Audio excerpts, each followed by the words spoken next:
রাতের গল্প W.H. হাডসনের লেখা the voice in the night অবলম্বনে রাতের কণ্ঠস্বর, বাংলা রূপান্তর তপন বন্দ্যোপাধ্যায়।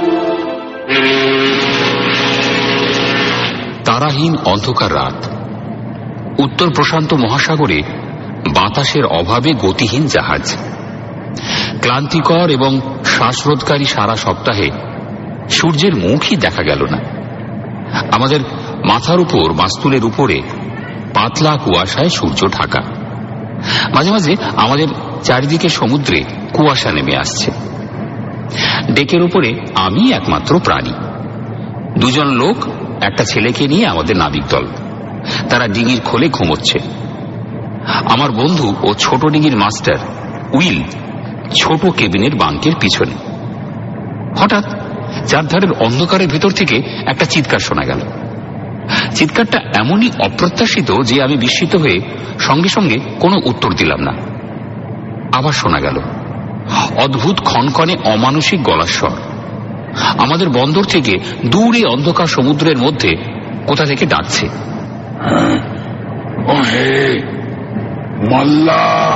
মনে সাহস এনে উত্তর দিলাম, কি করছো তুমি? তুমি কি চাও? কে তুমি? তোমার ভয় পাবার কিছু নেই। অদ্ভুত একটা স্বরে সে উত্তর দিল। হয়তো সে আমার কথার মধ্যে কিছু একটা বিভ্রান্তি লক্ষ্য করেছিল। আমি একটু তীব্রভাবে জিজ্ঞেস করলাম, তবে কাছে আসছো না কেন? আমি যে একটু ভয় পেয়েছি সেটা তাকে জানতে দিতে চাই না। আমি পারবো না, এটা নিরাপদ হবে না। আমি কথা বন্ধ হয়ে গেল। চারদিকে একটা অদ্ভুত নীরবতা বিরাজ করতে লাগলো। তুমি কি বলতে চাও? আরো আশ্চর্য হয়ে গেলাম। কোনো উত্তর নেই। কোথায় তুমি? তুমি কেন নিরাপদ নও? কান পেতে শোনার চেষ্টা করলাম, কিন্তু কোনো উত্তরই এলো না। তারপরই হঠাৎ অজানা এক সন্দেহে দ্রুত কম্পাস রাখার বক্সের ওপর দাঁড়িয়ে আলোর লণ্ঠনটা এগিয়ে ধরলাম। ঠিক সেই সময় উইলকে জাগাবার জন্য পায়ের গোড়ালি দিয়ে ডেকের ওপর শব্দ করলাম। রেলিং এর ধারে এসে হলদে আলোটা নিস্তব্ধ গভীরতার দিকে দেখালাম। এইরকম বারবার করার সময় আমি একটা অস্পষ্ট চাপা শব্দ শুনতে পেলাম।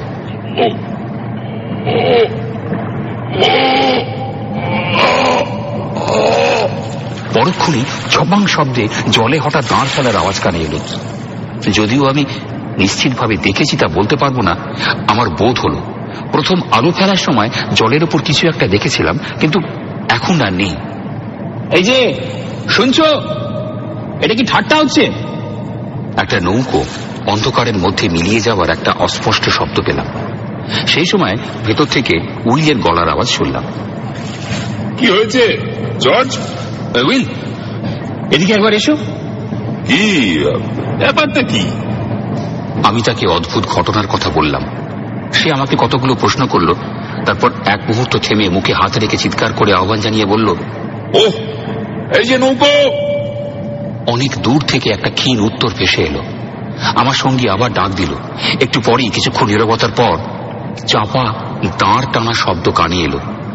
আবার উইল চিৎকার করে উঠল, এই যে নৌকো। এইবার একটা উত্তর এলো, আলো নিভিয়ে দাও। আমি রাজি হলাম না, কিন্তু যেমন করতে বলা হচ্ছে উইল আমাকে তাই করতে বলল। আমি বুলওয়ার্কের নিচে আলোটা ঢুকিয়ে রাখলাম। হ্যাঁ, আরেকটু কাছে এসো। হ্যাঁ হ্যাঁ, আরেকটু। দাঁড় ফেলা শব্দ কানে এলো। স্পষ্ট বুঝতে পারলাম একটু দূরে এসে সেটা বন্ধ হয়ে গেল। উইল জোর গলায় বলল, এই পাশটা এসো। চলে এসো। এখানে ভয়ের কিছু নেই। কথা দাও, আলো দেখাবে না। আলোকে এমন ভয় পেলে তোমাকে নিয়ে আমরা কি করতে পারি বলো তো? কারণ বলতে আরম্ভ করে হঠাৎ থেমে গেল। চটপট আমি জিজ্ঞেস করলাম, কি কারণ কি? উইল চাপা গলায় বলল, আরে 1 মিনিট চুপ করে থাকো, আমাকে ব্যাপারটা দেখতে দাও। সে রেলিং এর ওপর আরো ঝুঁকে দাঁড়ালো। ওই মশাই, এই গভীর সমুদ্রে তোমার এভাবে আমাদের কাছে আসাটা একটা অদ্ভুত ব্যাপার মনে হচ্ছে। ভোজবাজি দেখিয়ে তুমি যে আমাদের ঠকাচ্ছ না তা কি করে বুঝবো? তুমি বললে একা আছো, তোমাকে না দেখলে কি করে বুঝবো বলো? আর আলোতেই বা তোমার আপত্তি কিসে? তার কথা শেষ হতেই আমি আবার দাঁড় টানা শব্দ শুনলাম। তারপরই তার গলা স্বর মনে হচ্ছে আরো দূর থেকে, হতাশা ও করুণ সেই স্বর। আমি দুঃখিত, আমি খুব ক্ষুধার্ত, তা না হলে তোমাদের কষ্ট দিতাম না। আর আমার সঙ্গে একজন স্ত্রী লোকও আছে। সে স্বরটা মিলিয়ে গেল। ঝুপঝুপ করে দাঁড় ফেলা শব্দ হচ্ছে, সেটাও খুব স্বাভাবিকভাবে নয়। থামো! উইল চিৎকার করে উঠল। তোমাকে তাড়িয়ে দিতে চাই না, ফিরে এসো। তুমি যদি পছন্দ না করো আমরা আলো সরিয়ে রাখবো। তারপর আমার দিকে ফিরে বলল, এটা একটা অদ্ভুত বিচিত্র কৌশল। আমার মনে হয় ভয় পাওয়ার কিছু নেই। আমি বললাম, না, মনে হয় এখানে কোথাও তার নৌকোর কিছু ক্ষতি হয়েছে, তাই একটু পাগলামি করছে। দাঁড়ের শব্দ আরো কাছে এগিয়ে আসছে। কাঠের পটাতনের নিচে লণ্ঠনটা রাখো। এই বলে উইল রেলিং এ ঝুঁকে কিছু একটা শোনার চেষ্টা করল। আমি লণ্ঠনটা সরিয়ে রেখে দিয়ে তার পাশে গিয়ে দাঁড়ালাম। আবার সে আগের মতো দাঁড় ফেলার শব্দ কিছু দূরে এসে থেমে গেল। এখন তুমি পাশে আসতে পারবে না? কাঠের পটাতনের নিচে আলো ঢুকিয়ে রেখেছি। আমি পারবো না। আমি কাছে আসতে সাহস পাই না, এমনকি খাবারের দাম দিতেও পারবো না। উইল বলল, ঠিক আছে ঠিক আছে, তোমাকে স্বাগত জানানো হচ্ছে, যত ইচ্ছে খাবার নিতে পারো। তুমি খুব ভালো। ঈশ্বর তোমাকে পুরস্কৃত করুন। কথার মাঝে উইল জানতে চাইল, তোমার সঙ্গে যে স্ত্রীলোকটি, সে কি? তাকে আমি দ্বীপে রেখে এসেছি। কোন দ্বীপ? আমি সেই দ্বীপের নাম জানি না। আমি ঈশ্বরের কাছে বলতে আরম্ভ করে যেন হঠাৎ সংযত হয়ে গেল। আচ্ছা, আমরা একটা নৌকো তার জন্য পাঠাতে পারি না? না, ও ভগবান, না। আমার চাহিদার জন্য এই ঝুঁকি নিয়েছি, কারণ তার নিদারুণ কষ্ট। আমি কি বোকা? 1 মিনিট অপেক্ষা করো। তুমি যেই হও না কেন, এক্ষুনি তোমার জন্য কিছু আছে। কয়েক মিনিটের মধ্যে উইল 2 হাত ভর্তি খাবার জিনিস নিয়ে ফিরে এসে রেলিং এর ধারে দাঁড়ালো। এইগুলো নেবার জন্য তুমি কাছে আসতে পারবে না? না, আমার সেই সাহস নেই। তার গলা স্বরে আকুল কামনার সুর, যেন এক জাগতিক বাসনা গোপন করার চেষ্টা। হঠাৎ আমার মনে হলো, অন্ধকারের মধ্যে ওই যে বেচারা মানুষটা উইলের হাতে ধরা জিনিসের প্রয়োজনেই কষ্ট পাচ্ছে, অথচ আমাদের এই ছোট ডিগিটার পাশে এসে সেগুলো নিতে যেন কিসের ভয় পিছিয়ে যাচ্ছে। বিদ্যুতের ঝলকের মতো আমার দৃঢ় বিশ্বাস জন্মালো যে অদৃশ্য লোকটা পাগল নয়, প্রকৃতিস্থ অবস্থায় আতঙ্কজনক কিছুর একটা সম্মুখীন সে হচ্ছে। নিকুচি করেছে উইল, একটা বাক্স নিয়ে এসো, ওর মধ্যে খাবার পুড়িয়ে তার দিকে বাক্সটা ভাসিয়ে দেব। তাই করলাম। একটা লম্বা বাঁশের লগা দিয়ে অন্ধকারের মধ্যে বাক্সটাকে ঠেলে দিলাম। কিছুক্ষণ পরে একটা চাপা চিৎকার ভেসে এলো। বুঝতে পারলাম সে বাক্সটা পেয়েছে।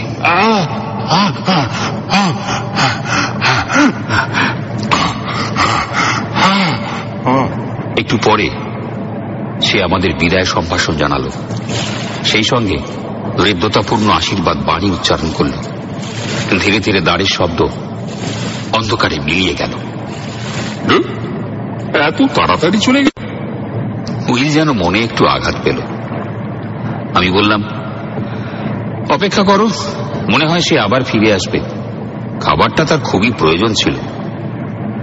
এক মুহূর্ত চুপ করে থেকে উইল আবার বলল, আর স্ত্রীলোকটি? আমার মাছ ধরা শুরুর থেকে এই প্রথম এমন একটা অদ্ভুত ব্যাপার দেখলাম। হ্যাঁ, এই বলে আমি গভীর চিন্তায় ডুবে গেলাম। বিস্ময়ে অবাক হয়ে দাঁড়িয়ে সময় চলে যেতে লাগলো। 1 ঘন্টা, আরো 1 ঘন্টা। উইল আমার সঙ্গে দাঁড়িয়ে আছে। এই বিচিত্র এক অভিজ্ঞতা তার চোখের ঘুম কেটে নিল।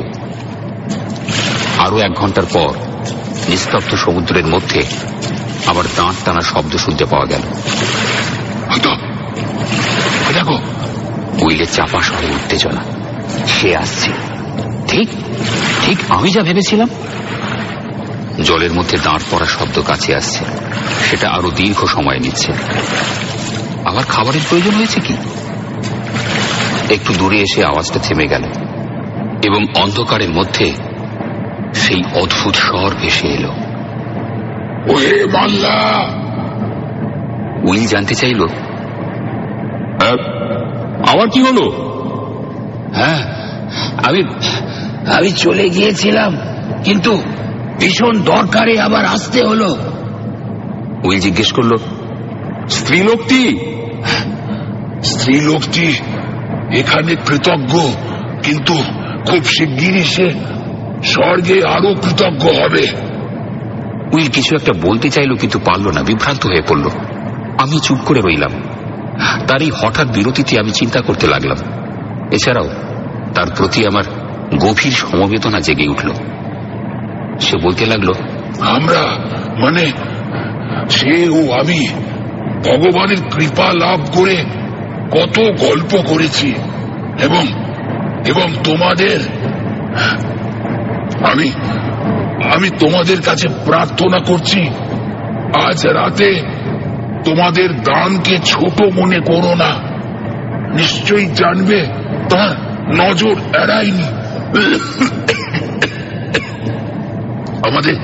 আমাদের ভাগ্যে যা ঘটেছে সেই নিয়ে আমরা দুজনে কথা বলছিলাম। আমরা ভেবেছিলাম আমাদের জীবনে যে আতঙ্ক এসেছে, কাউকে না জানিয়ে দূর দেশে চলে যাব। সে আমার সঙ্গে বিশ্বাস করে আজ রাতের ঘটনা কোনো এক বিশেষ নিয়মেই ঘটেছে। এটা ভগবানের ইচ্ছে। আমরা তোমাদের সব কিছু জানাই, সেই থেকে যে কষ্ট ভোগ করছি। হ্যাঁ হ্যাঁ হ্যাঁ, বলুন, আমরা শুনব। অ্যালবাট্রসে ডুবে যাওয়া থেকে অনিচ্ছাকৃতভাবে আমার মুখ দিয়ে বেরিয়ে এলো, জাহাজটা 6 মাস আগে ফ্রিস্কোর উদ্দেশ্যে নিউ ক্যাসেল থেকে যাত্রা করেছিল। তারপর থেকে তার সম্বন্ধে আর কিছু শোনা যায়নি। অদৃশ্যের স্বর আবার শোনা গেল। হ্যাঁ, কিন্তু কয়েক ডিগ্রি উত্তরে জাহাজ ভীষণ ঝড়ে মাস্তুলহীন হয়ে পড়ে। দিনের আলোয় দেখা গেল জাহাজে মারাত্মক ফাটল ধরেছে, আর এখন সেটা শান্তির রাজ্যে পড়ে আছে। নাবিকেরা সব নৌকো নিয়ে চলে গেল। সেই ধ্বংসপ্রাপ্ত জাহাজে ফেলে রেখে গেল এক যুবতীকে, আমার বাগদত্তাকে আর আমাকে। যখন তারা আমাদের ছেড়ে চলে যায়, তখন আমরা জাহাজের নিচে আমাদের জিনিসপত্র ঠিক করছিলাম। ভয়ে একেবারে বিহ্বল হয়ে তারা বাহ্য জ্ঞান শূন্য হয়ে পড়েছিল। আমরা ডেকের উপরে উঠে দেখলাম দূরে তাদের বিন্দুর মতো দেখাচ্ছে। তবু আমরা হতাশ হইনি, একটা ছোট ভেলা তৈরি করতে লেগে গেলাম। যতটুকু জিনিস ধরা সম্ভব ভেলাতে নিয়ে তুললাম। তার মধ্যে কিছু জল ও বিস্কিট ছিল। জাহাজটা অনেকটা জলের ভেতর ডুবলে আমরা ভেলায় চড়ে ভেলা ঠেলে দিলাম। হ্যাঁ, পরে আমি লক্ষ্য করলাম আমরা জোয়ার বা স্রোতের টানে পড়েছি। জাহাজ থেকে আমরা কোনাকুনি ভেসে চলেছি। আমার ঘড়িতে 3 ঘন্টা চলার পর জাহাজের হাল আমাদের দৃষ্টির বাইরে চলে গেল। তার ভাঙা মাস্তুলটা আরো কিছুক্ষণ পর দেখা গেল। সন্ধ্যের দিকে কুয়াশা নেমে এলো। সারা রাত এইভাবে চলল। পরের দিন কুয়াশা আমাদের ঢেকে রাখল। আবহাওয়া শান্তই ছিল। 4 দিন কুয়াশার মধ্যে ভাসতে ভাসতে সন্ধ্যের সময় দূরে ঢেউ আছড়ে পড়া শব্দ কানে আসতে লাগলো। ক্রমশ সেই আওয়াজ পরিষ্কার হয়ে এলো। সারা রাতের পরেই আমাদের দুপাশে আওয়াজ শুনতে পেলাম। ভেলাটা কয়েকবার উঁচু হয়ে উঠল। তারপরই আমরা অশান্ত জলে পড়লাম। সে কি দুরন্ত ঘূর্ণি! আমাদের পেছনে ঢেউ ভাঙার শব্দ। দিনের আলোয় দেখলাম আমরা একটা বিরাট হ্রদে পড়েছি। সেই সময় এই ব্যাপারে আমরা বিশেষ লক্ষ্য করিনি। আমাদের খুব কাছে কুয়াশার মধ্যে অস্পষ্ট দেখলাম একটা বড় জাহাজের হাল। একসঙ্গে দুজনে হাঁটু গেড়ে বসে ভগবানকে ধন্যবাদ জানালাম। আমরা ভাবলাম আমাদের দুর্দশার এখানেই শেষ। অনেক কিছু তখনও আমাদের জানার ছিল। বেলাটা জাহাজের কাছে গেলে আমরা তাদের চিৎকার করে জাহাজে তোলার জন্য বললাম, কিন্তু কেউ সাড়া দিল না। জাহাজের গায়ে ভেলাটা লাগলো। একটা দড়ি ঝুলতে দেখে আমি সেটা ধরে উপরে উঠতে লাগলাম। দড়িটায় ধূসর রঙের শ্যাওলা জলে এমন হড়হড়ে হয়েছিল যে আমাকে অনেক কষ্ট করতে হয়েছিল। জাহাজের গায়েও আঁচিলের মতো ছাতা ধরেছিল।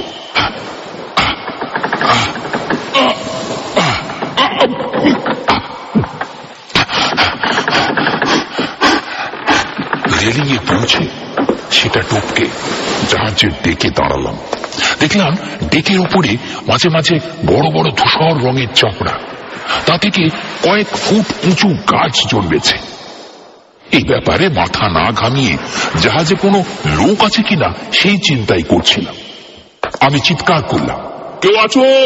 হ্যালো, জাহাজে কেউ আছো? কোনো সাড়া শব্দ নেই।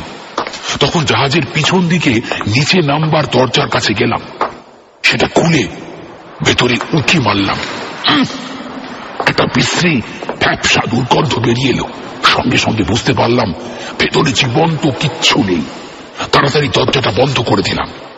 আর বুঝতে পারলাম এখানে আমি একা। আমি ফিরে গেলাম যেখান থেকে উঠেছি সেখানে। দেখলাম আমার বাগদত্তা শান্তভাবে ভেলায় বসে আছে। আমাকে দেখে সে জানতে চাইল জাহাজে কেউ আছে কিনা। আমি উত্তরে জানালাম, জাহাজটা দেখে মনে হচ্ছে এটা পরিত্যক্ত। তাকে একটু অপেক্ষা করতে বলে আমি একটা সিঁড়ির সন্ধানে গেলাম ওকে ডেকে তোলার জন্য।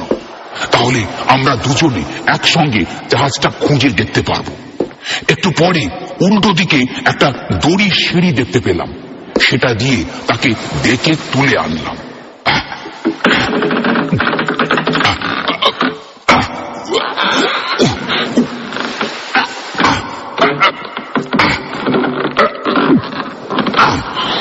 জাহাজের কেবিন ও ঘরগুলো দুজনে ঘুরে ঘুরে দেখতে লাগলাম। কোথাও কোনো জীবনের চিহ্ন নেই। এখানে ওখানে, এমনকি কেবিনের মধ্যেও ছাতা গজিয়ে উঠেছে। আমার বাগদত্তা জানালো এগুলো পরিষ্কার করা যেতে পারে। জাহাজের পিছন দিকটার মতো সামনেও জীবনের লক্ষণ দেখা গেল না। নিঃসন্দেহ হয়ে আমরা জাহাজের পিছন দিকে ফিরে এসে যতটা সম্ভব আরাম উপভোগের বন্দোবস্ত করতে লাগলাম। দুজনে মিলে দুটো কেবিন পরিষ্কার করে ফেললাম। তারপর কিছু খাবারের সন্ধান করতে ছুটে গেলাম। প্রাণ খুলে ভগবানকে তার দয়ার জন্য ধন্যবাদ জানালাম। এই সঙ্গে ভালো জলের পাম্পও আবিষ্কার করলাম। এটা ঠিক করে পাম্পে জল তুলে মুখে দিয়ে দেখলাম কিছুটা বিস্বাদ। কয়েকদিন আমরা সেই জাহাজেই কাটালাম। ডাঙায় যাওয়ার কোনো চেষ্টা করলাম না। জায়গাটা বসবাসের উপযোগী করে তুলতে ব্যস্ত রইলাম। এসব সত্ত্বেও আমরা আমাদের দুর্ভাগ্য সম্বন্ধে সচেতন। প্রথমেই আমরা কেবিনের মেঝেতে ও দেওয়ালে যে শ্যাওলার চাপড়া ছিল সেগুলো পরিষ্কার করলাম। কিন্তু আশ্চর্য, 24 ঘন্টার মধ্যে আবার সেগুলো গজে উঠল। এগুলো যে আমাদের শুধু নিরুৎসাহ করল তাই নয়, একটা অনিশ্চিত অস্বস্তির মধ্যে ফেলল। আবার নতুন উদ্যমে সেগুলো পরিষ্কার করে ভাড়ার থেকে পাওয়া অ্যাক্টিন কার্বলিক দিয়ে ভিজিয়ে দিলাম। অদ্ভুত, সপ্তাহের শেষে আবার দেখলাম এক জায়গাতেই নয়, অন্যান্য জায়গাতেও ছড়িয়ে পড়ছে। মনে হচ্ছে আমাদের হাতের ছোঁয়া লেগে বীজাণু ছড়াচ্ছে। 7ম দিনে সকালে ঘুম ভাঙলে আমার বাগদত্তা অবাক হয়ে দেখল তার বালিশে একেবারে মুখের কাছে ছত্রাক জন্মেছে। সঙ্গে সঙ্গে উঠে এসে আমার কাছে এলো। সেই সময় আমি জাহাজের রান্নাঘরে ব্রেকফাস্ট তৈরি করার জন্য আগুন জ্বালাচ্ছিলাম। সে আমাকে টেনে নিয়ে গেল। বালিশের উপর ছত্রাক দেখে আমি ভয় শিউরে উঠলাম। তখনই আমরা ঠিক করলাম জাহাজ ছেড়ে ডাঙায় গিয়ে থাকবার বন্দোবস্ত করব। তাড়াতাড়ি করে আমরা কিছু জিনিস গুছিয়ে নিতে লাগলাম।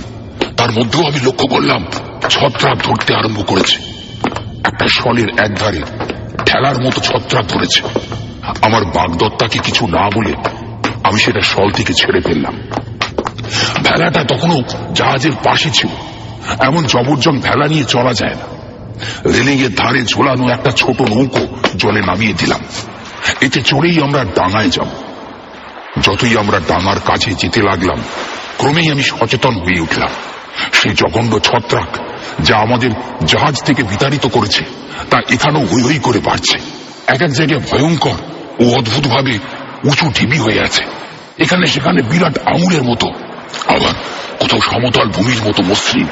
প্রথমে মনে হয়েছিল ডাঙায় কোথাও এমন জায়গা নেই যেখানে এর দৌরাত্ম কম, কিন্তু সে ধারণা আমার ভুল।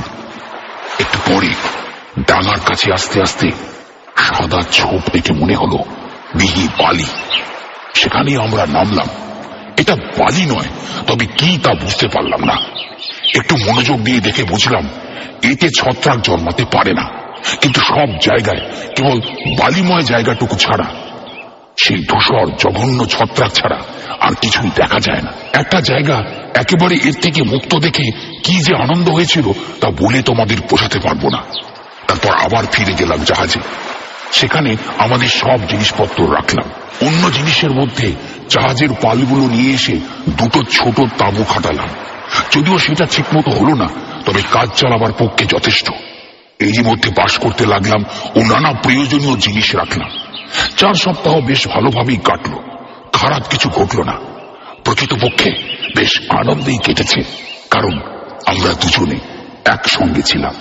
তারপর তার ডান হাতের আঙুলে প্রথম ছত্রাক জন্মাতে দেখা গেল। একটা ছোট গোলাকার বস্তু, ঠিক তিলের মতো। ঈশ্বর, যখন সে আমাকে জায়গাটা দেখালো, কি ভয়েই না আমার বুক দুরু দুরু করে উঠেছিল। আমরা দুজনে সেটা কার্বলিক আর জল দিয়ে পরিষ্কার করলাম। পরের দিন সকালে সে আবার আমাকে তার হাতটা দেখালো। ধূসর আঁচিলের মতো বস্তুটা আবার দেখা যাচ্ছে। কিছুক্ষণ নীরবে আমরা পরস্পরের দিকে চেয়ে রইলাম। বিনা বাক্যে আবার আমরা সেটা পরিষ্কার করে ফেললাম। এরই মধ্যে সে হঠাৎ আমার মুখের দিকে তাকিয়ে চমকে উঠল। আমি আমার মুখে হাত দিয়ে দেখলাম আমার কানের পাশে চুলের নিচে আঙুল রেখে অনুভব করলাম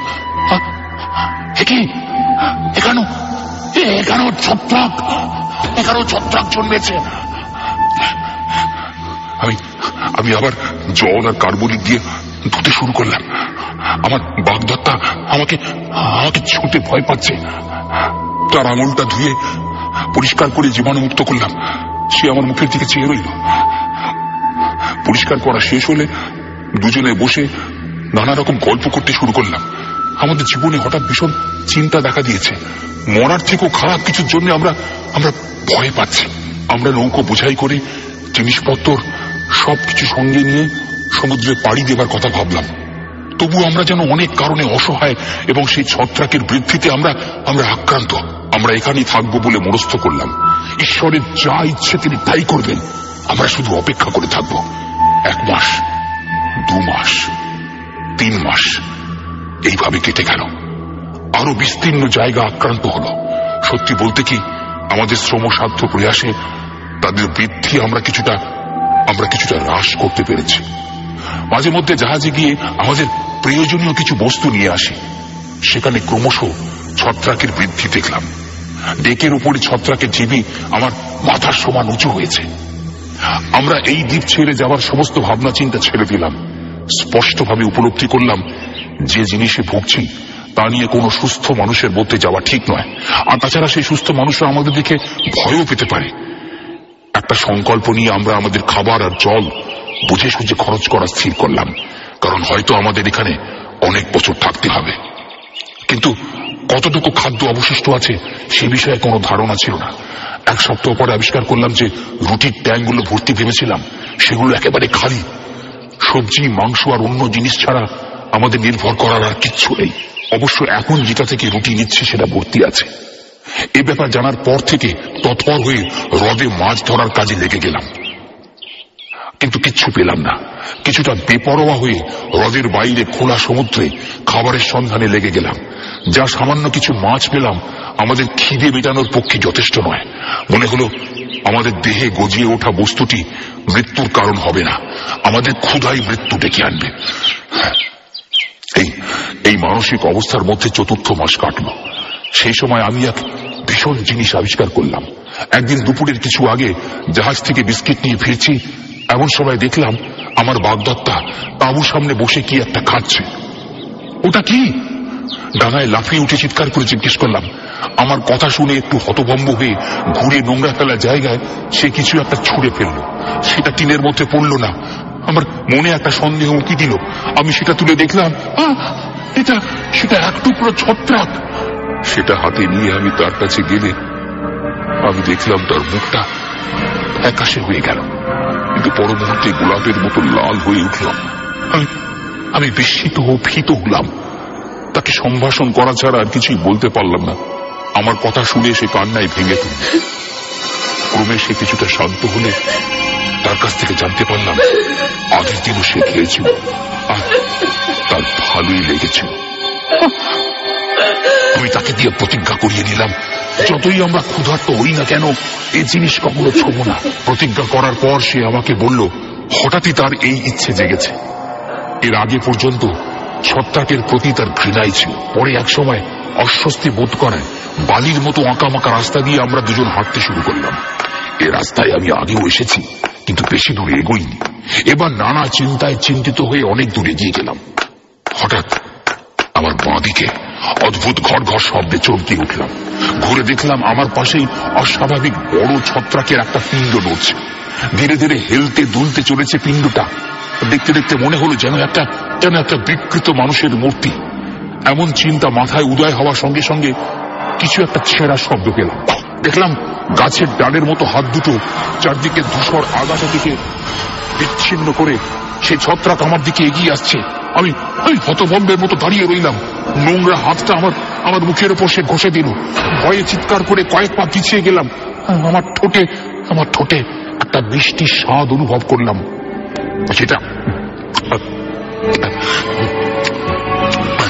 সেটা জিভ দিয়ে চাটতেই একটা অমানসিক ইচ্ছে মনে জেগে উঠল। আমি এক গোটা ছত্রাক ছিঁড়ে নিলাম। তারপর আরো খেতে শুরু করলাম। কিছুতেই যেন তৃপ্তি হয় না। সাগ্রহে গেলবার সময়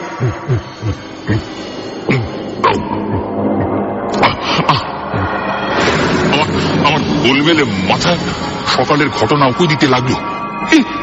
ভগবানেরই দান, আমার হাত থেকে মাটিতে সেগুলো পড়ে গেল। চরম দুর্দশাগ্রস্ত ও ভীষণ অপরাধী ভেবে তাঁবুর দিকে ছুটে ফিরে চললাম। আমার দিকে আমার বাগদত্তার তাকানো দেখে বুঝলাম ভালোবাসার সহজাত প্রবৃত্তিতে সে ব্যাপারটা জেনে ফেলেছে। তার নীরব সমবেদনা আমাকে অনেক সহজ করে তুলল। আমার হঠাৎ দুর্বলতার কথা তাকে বললাম, কিন্তু সেই অস্বাভাবিক বস্তু সম্বন্ধে কিছুই জানালাম না। অনাবশ্যক ভয়ে তাকে উত্তপ্ত করতে ইচ্ছে হলো না, কিন্তু আমার সারা শরীরে একটা আতঙ্কের সৃষ্টি হলো। জাহাজ থেকে এই দ্বীপে নেমে আসা একজনের যে পরিণতি দেখলাম, নিঃসন্দেহে বলতে পারি আমাদেরও ওই ভয়ঙ্কর অবস্থা ঘটবে। এরপর থেকে আমরা ওই ঘৃণ্য খাদ্য ত্যাগ করলাম, যদিও আমাদের রক্তের সঙ্গে তার প্রতি আকুল কামনা মিশে গেছিল। বিষণ্ণতার দণ্ড আমাদের ভোগ করতে হলো। দিনের পর দিন, রাতের পর রাত আমাদের দেহের উপর সেই ভীষণ ছত্রাকের দ্রুত সম্প্রসারণ হতে লাগলো। কিছুতেই তাদের গতিরোধ করতে পারলাম না। আমরা ক্রমে ছত্রাক হয়ে গেলাম। প্রতিদিনের চিন্তা কমে আসতে লাগলো। কেবল আমরা পুরুষ ও স্ত্রী হয়ে রইলাম। দিন দিন বাঁচার লড়াই ভয়ানক হয়ে উঠল। ভীষণ ছত্রাক খাবার দুরন্ত আগ্রহকে দমন করা কঠিন হয়ে পড়ল। এক সপ্তাহ আগে আমরা শেষ বিস্কিট খেয়েছি। তখন থেকে আমরা মাত্র 3টে মাছ ধরতে পেরেছি। আজ রাতে আমি মাছ ধরতে বেরিয়েছি। কুয়াশার মধ্যে তোমাদের নৌকোটা আমার দিকে এগিয়ে এলো। আমি তোমাদের ডাকলাম, বাকিটা তোমরা জানো। ভগবান তোমাদের আশীর্বাদ করুন, যে দয়া তোমরা এই পরিত্যক্ত জীবন দুটোর প্রতি দেখালে। জলে চুপ করে দাঁড় পড়া শব্দ পেলাম। আরেকটা, আবার সেই গলার স্বর।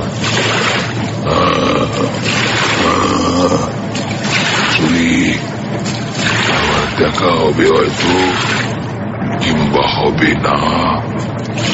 চলি, ঈশ্বর তোমাদের মঙ্গল করুন। চারদিকে কুয়াশার ভেতর থেকে সেই ভয়াবহ ও শোকার্ত স্বর শেষবারের মতো শোনা গেল। ভগবান তোমাদের মঙ্গল করুন। বিদায়।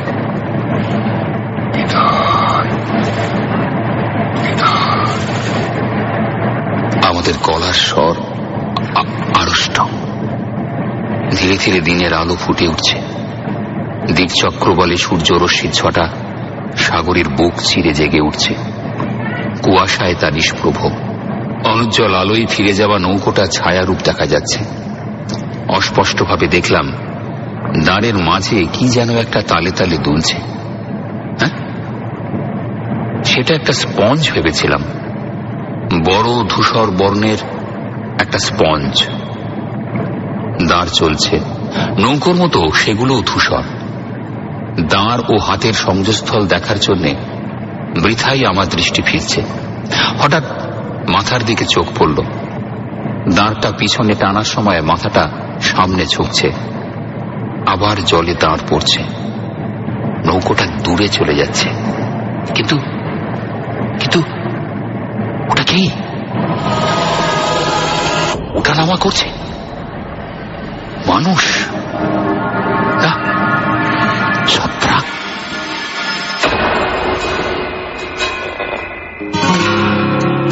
উইলিয়াম হেনরি হাডসন 1841 সালের 4 আগস্ট আর্জেন্টিনার বুয়েনোস এয়ার্সে জন্মান। তিনি ছিলেন একজন প্রকৃতিবিদ। তার বিখ্যাত নভেলগুলির মধ্যে green mansion, the purple land, the sun also rises উল্লেখযোগ্য। এছাড়াও তিনি ছিলেন ইংল্যান্ডের royal society for the protection of birds এর প্রতিষ্ঠাতা সদস্য।